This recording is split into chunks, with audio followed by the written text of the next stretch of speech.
تمام يا حاج؟ تمام. طب صل على النبي. طبعا ده مثلا العلولة ده لسه مزروع قريب.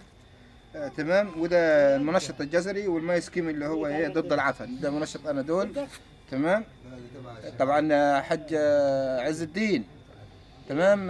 شوف انت هتبعت الفيديو لمين، ولكن انا زي ما بقول لحضرتك كده هتجيب اللي هو الانادول ده. تمام. والمايس كيم، وتفضيهم الاثنين فين في برميل واحد، وبعد كده تغسل منطقة التجزير، منطقة الجذور بتاعت الفسيلة. تمام. تغسلها في بدون ما توصل المية في القلب، لا منطقة التجزير بس.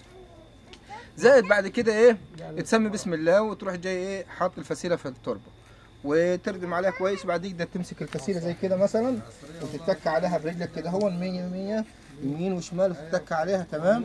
وتسقيها ميه وتكب عليها اللي هو المنشط الجزري ده الانادول بالماء سكيم، تكب على الايه